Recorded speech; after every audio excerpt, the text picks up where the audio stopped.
my fishes, Courtney Mermaid here. Welcome back to my channel, or welcome if you are new here. Today we are going to be discussing the flowing fin system and tail assembly patent by Mertailor. We're going to be talking about how it relates to his Fantasea fin line of monofins, as well as how it relates to the fish fin sold by Lucia. We're also going to be analyzing each fin individually and then comparing each fin to the patent itself. And before we dive into all of that good stuff, let me tell you a little bit about myself. So, as you know, my name is Courtney, aka Courtney Mermaid. I am a professional mermaid tail maker and content creator, as well as mermaid mentor / coach. I have been doing the mermaid thing since 2006 on my own recreationally, and in 2011 I started my YouTube channel, but I have been doing this full-time as my sole source of income for the last 3 years, which is I'm just about to hit my anniversary. It's very exciting. I also have my ADA Level 1 certification. I am also part of the Mermaids of BC pod as one of the admins, and I am just generally around the community. It is my passion, it is my hobby, it is my full-time job, it is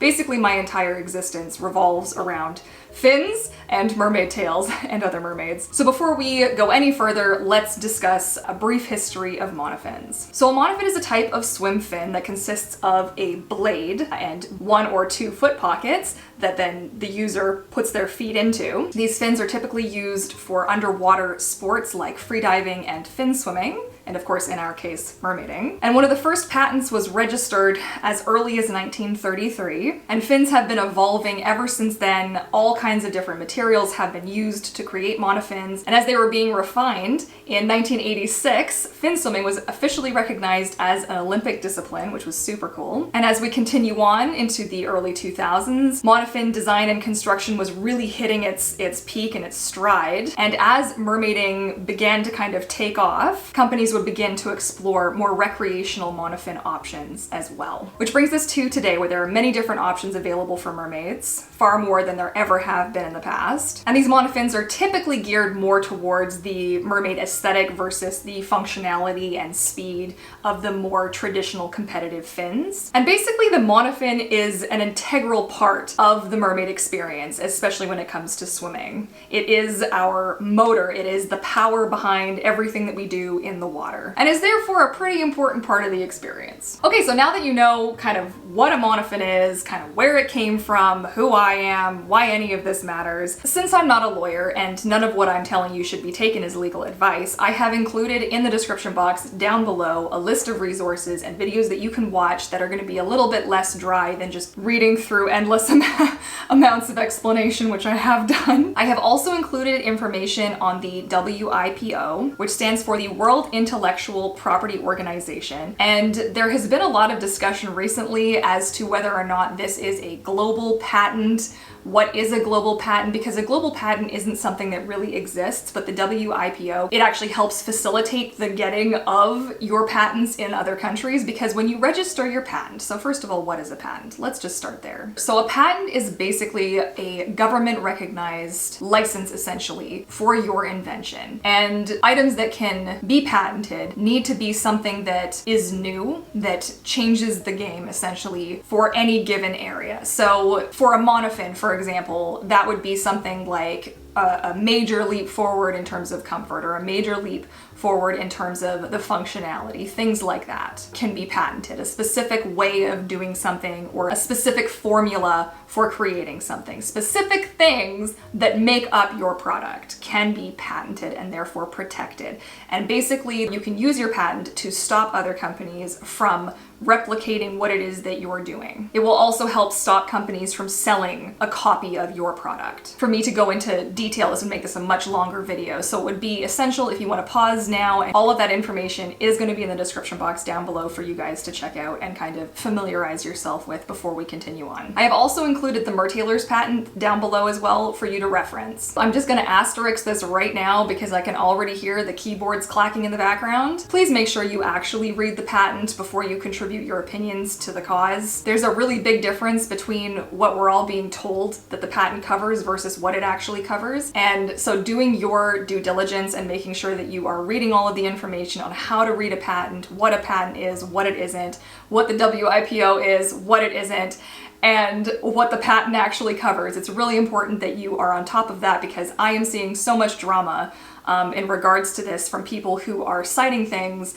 and saying things and sharing information that actually isn't true. So I just want to make sure that you guys do what you need to do first before we continue. Now let's dive in to the analysis of these two fins. So I have here a durometer. Very excited about this. I purchased this. This is a Shore A durometer.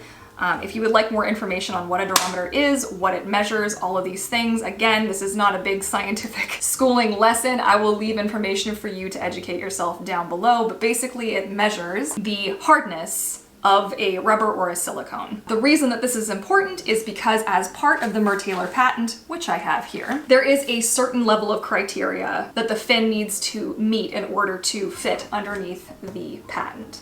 So we're gonna flip to the claims page, and if you guys have done your research, you'll know that the claims are the important part. This is basically what will be used to determine if another product violates your patent will be this section here. Before the claims are the last section of your patent. All of the information beforehand outlines the different processes, the different constructions, the different information on what it is and why it exists and why it's necessary. I'm also going to read the sentence beforehand so that you can understand that part of it is a little bit vague, but we're just going to go over it really quick. It should be understood, of course, that the foregoing relates to exemplary embodiments of the invention, and that modifications may be made without departing from the spirit and scope of the invention as set forth in the following claims. What is claimed is 1. A swimming apparatus comprising of a fin portion defining a radial shape extending from a proximal end to a distal end. 1 or more footholders connected to the proximal end, each footholder adapted to receive and retain a foot of a user, wherein each footholder further includes a reinforced layer encased in an elastic material, wherein the reinforced layer is stiffer than the elastic material.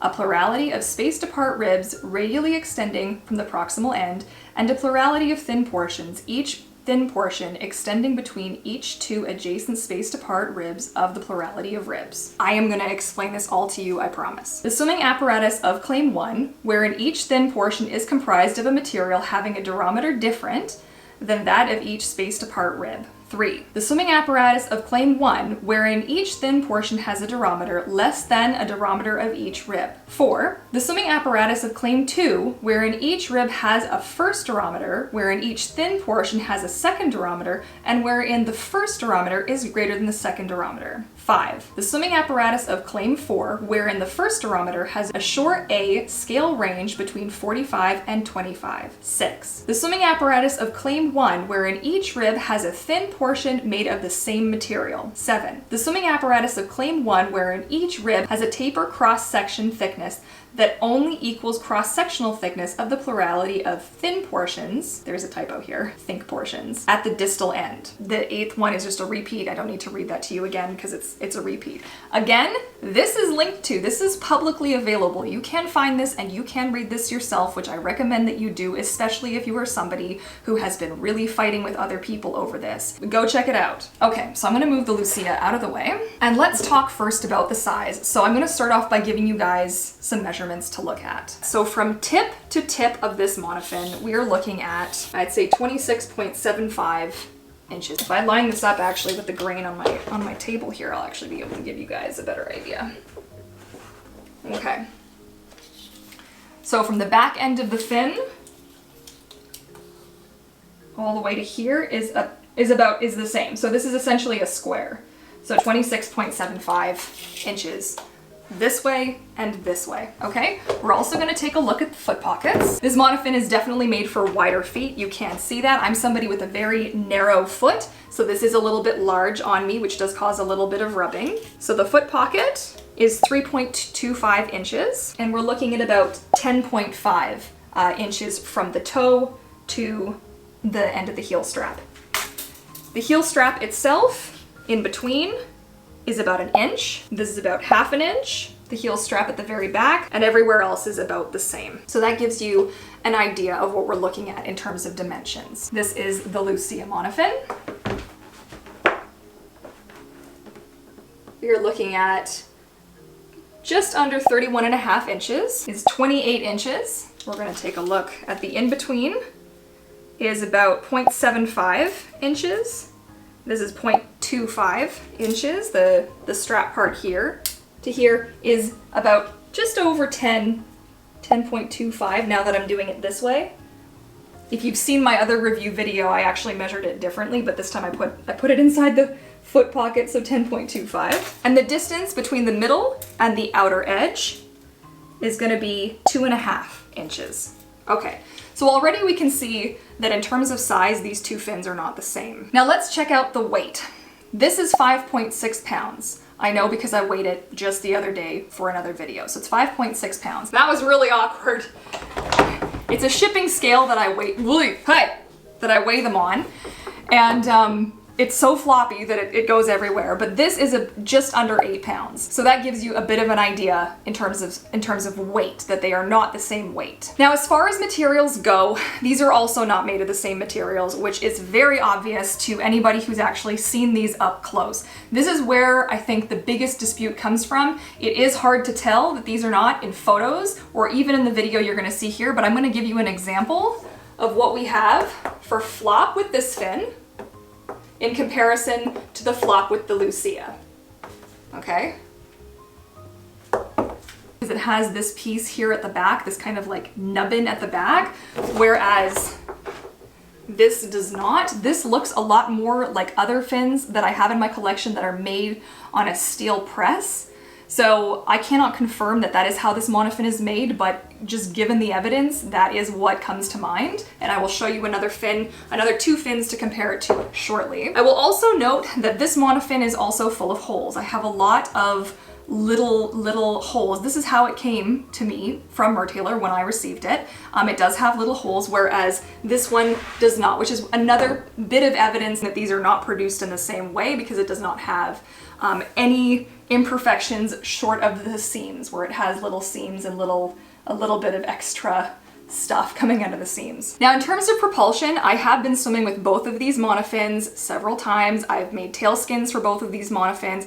I will say with certainty that the Lucia does provide a lot more propulsion and a lot more flow than the Fantasea fin does. I do feel, this is my personal opinion, so please take that with a grain of salt, I do feel that this fin is a bit too floppy for me in comparison to the Lucia, which has a little bit more form, which is something that you also see in the Mahina, which is another fin that we will talk about in a second. You will also note when we do a quick comparison that if I hold the fin as though I were gonna lift it for a tail up shot,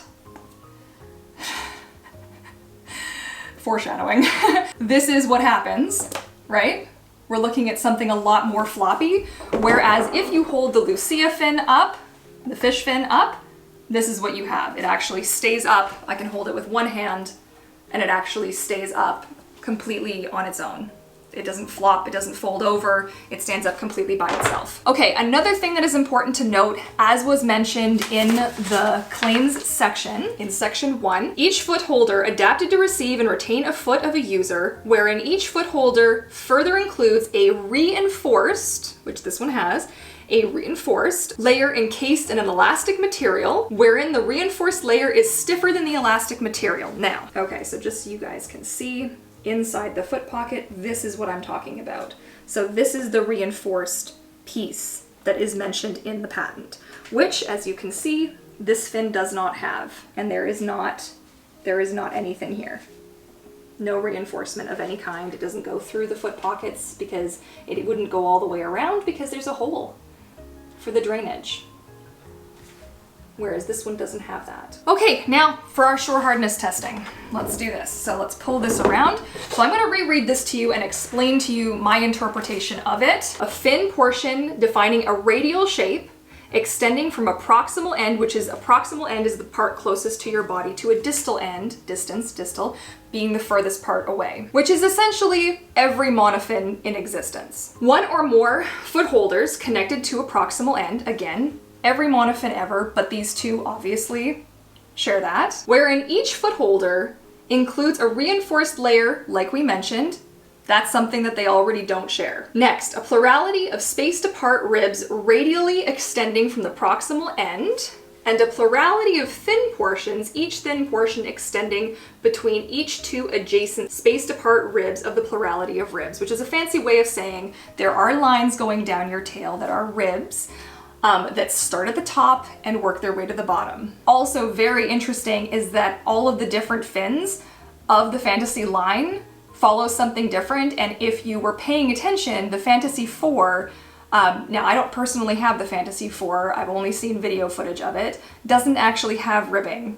So that would be a question I have, is does that fin actually fall under this patent? Because for me, in my professional opinion, I feel like that doesn't embody enough of what the Fantasea fins were meant to be.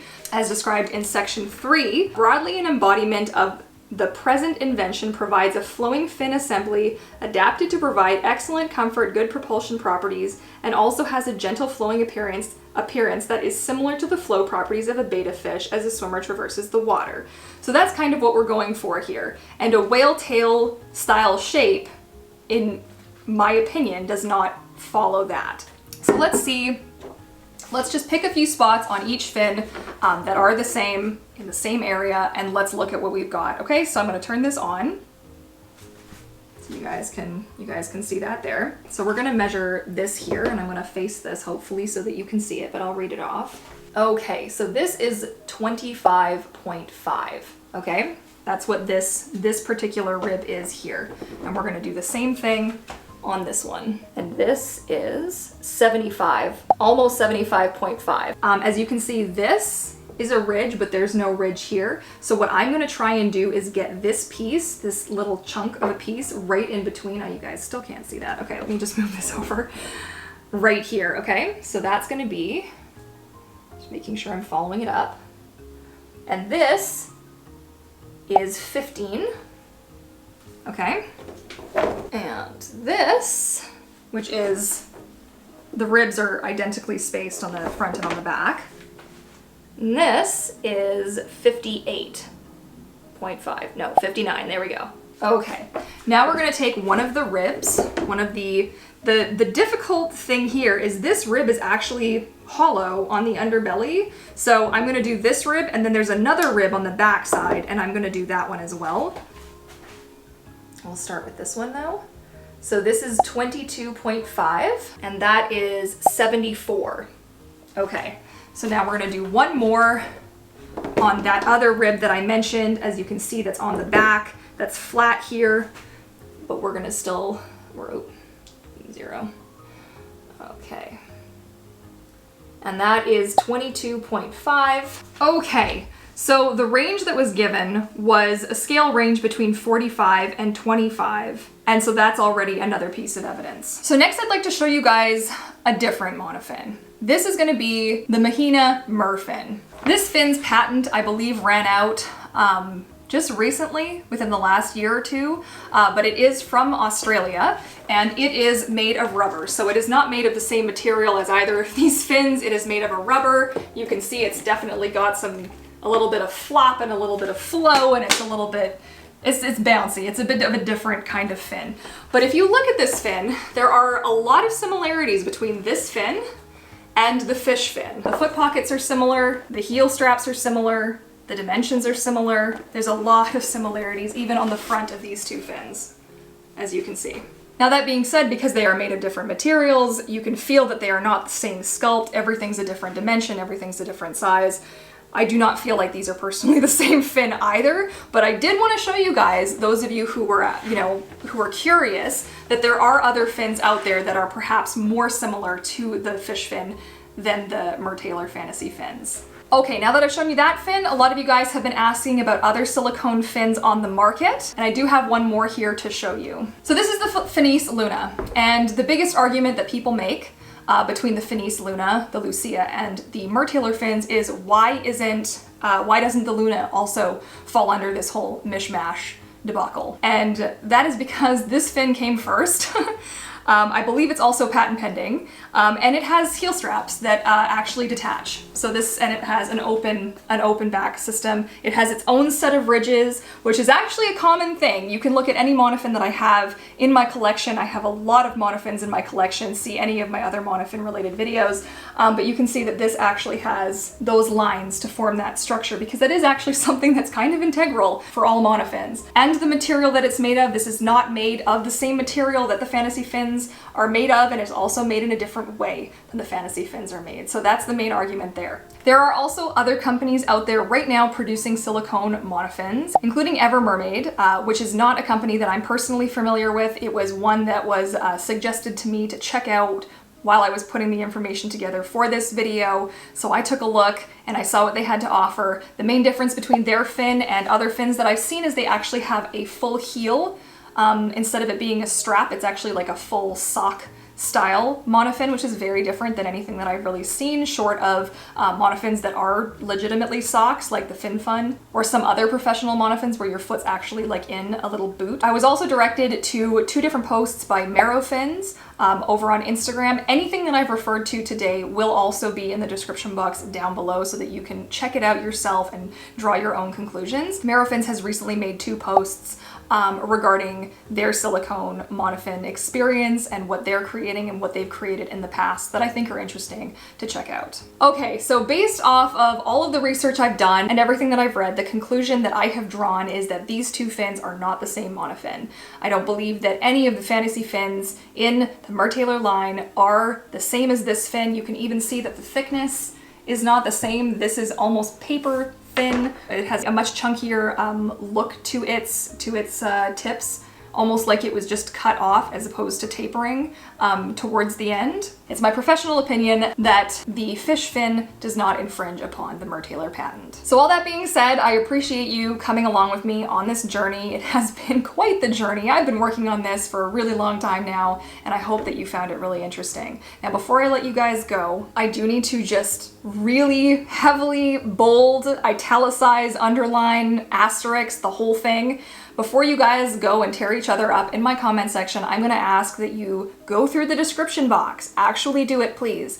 Go through and read the resources, review the information for yourself before you draw your own conclusion. I am not opposed to having a conversation about this, but I am opposed to being told what's what when a person hasn't actually read the patent. So read it for yourself, draw your own conclusions, do your own research, look at the evidence that I've provided you with today, and let's maybe all try to move past this. I would also like to take a moment to thank all of the people behind the scenes who have provided me with screen grabs and screenshots and messages galore and information and resources. I have actually printed out everything that you guys have sent to me. I do have quite the little collection of paperwork here with all of the evidence and all of the things that has been occurring. I chose not to include any of that in this video because I don't feel like it's necessary. The facts speak for themselves, and I won't name you guys specifically because I want to avoid fueling any additional drama. But I do hope that you enjoyed today's video and that you found it helpful, and if you did, be sure to give it a big thumbs up. Don't forget to subscribe to join the pod and hit the bell notification as well so you never miss an upload. I want to thank you guys again for watching and for your kindness and compassion in my comment section, and I look forward to chatting with you all again soon. Happy swimming! Bye!